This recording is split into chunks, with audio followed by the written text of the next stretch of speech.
When you hear NBA players do interviews, we're used to hearing them give normal, politically correct, and sometimes dry answers. Both teams play hard.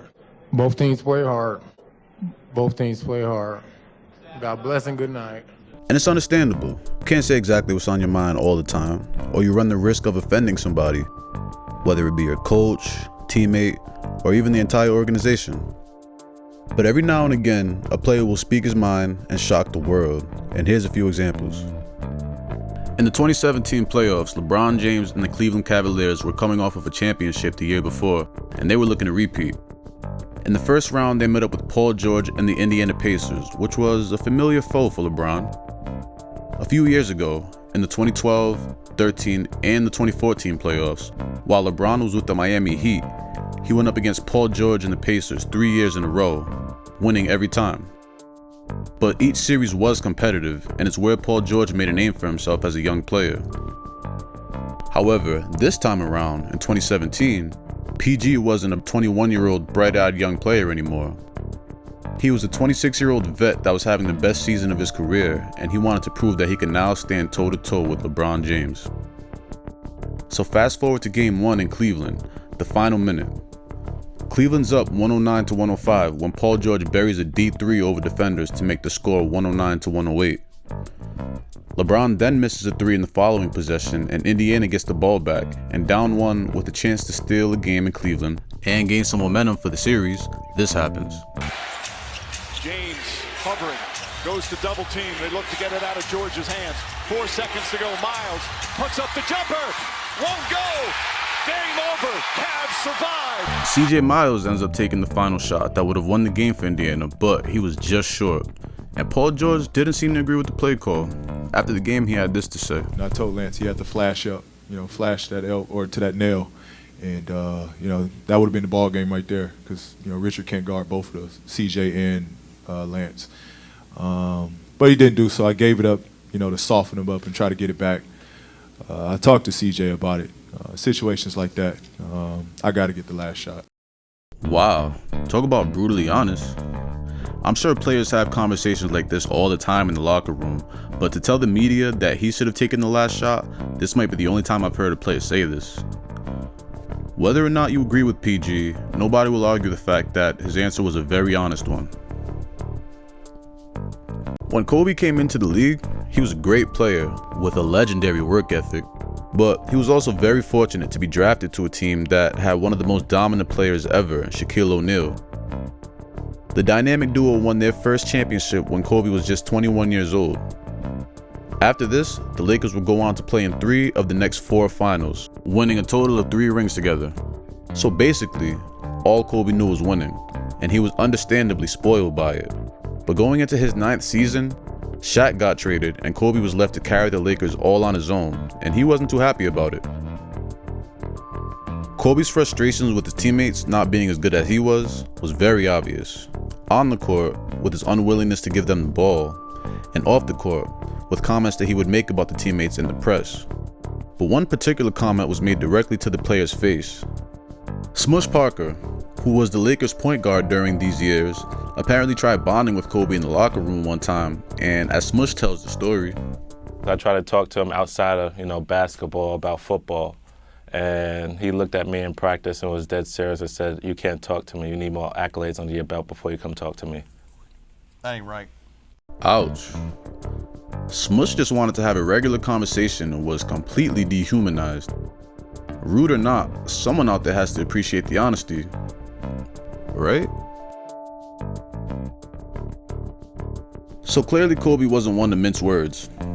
Remember when I said Shaq got traded and left Kobe to carry the Lakers all on his own in the 04-05 season? Well, when Shaq left, he ended up teaming up with superstar guard Dwayne Wade in Miami and won a championship in less than 2 years, bringing Shaq's ring total to 4. On the other side of the country in LA, Kobe was trying, and boy was he trying, but there's only so much a player can do on his own. But in February of 08, the Lakers made a great move in trading for Pau Gasol, and they immediately made it to the finals, where they played well but ended up falling to the Boston Celtics. Shaq, who was clearly watching closely, was at a club in New York a week later and ended up on stage where he dropped a legendary freestyle. check it. You know how I be. Last week Kobe couldn't do without me. You know how I be. Last week Kobe couldn't do without me. I call myself big, but I'm not as good as Biggie. I call myself big cause I live next to Diddy. It ain't about that. It's about B.I.G. aka Big Shaq. Now that's the difference between first and last place. Kobe, nigga, tell me how my ass tastes. Okay. Kobe, tell me how my ass tastes.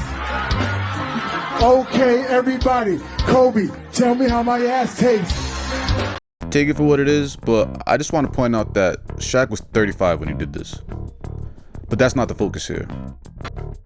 So after 08, Kobe and the Lakers went on to win a championship in 09 versus Orlando, and then again the next year in 2010 in the rematch versus the Celtics to earn Kobe his 5th ring. After they beat the Celtics, and all the confetti fell, and it was time to hit the podium for post-game interviews, here were some of the first words out of Kobe's mouth. We know what it means as a team, but what about individually for you? Just got one more than Shaq.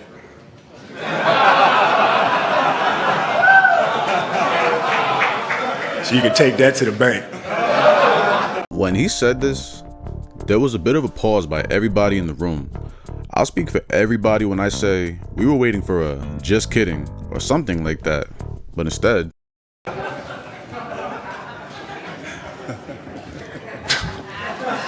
You know how I am. You guys know how I am. I don't forget anything. he doubled down. He did crack a smile, but I'm pretty sure he was happy about the ring he just won, and he still meant exactly what he said. Kobe was brutally honest and a rare breed to say the least. In 2016, the Warriors signed Kevin Durant a few months after breaking the NBA record for wins in a season with 73, which made some fans and former players upset because this completely shifted the balance of the NBA. They went on to win back-to-back titles, and a few weeks after winning their second title, they signed All-Star DeMarcus Cousins, who had missed the past 6 months because of an Achilles injury, but was still less than a year removed from averaging 25 points, 12 rebounds, and 5 assists a game. During the Warriors' run of greatness, the only perceived weakness that they had was at the center position, and now they got the best one in the NBA, who was also a great passer, so he was a great fit for an already unstoppable team, which understandably would have some players frustrated. After the signing, KD stopped by CJ McCollum's podcast, and CJ let him know how upset he was about it, and Kevin kept it all the way real with his response.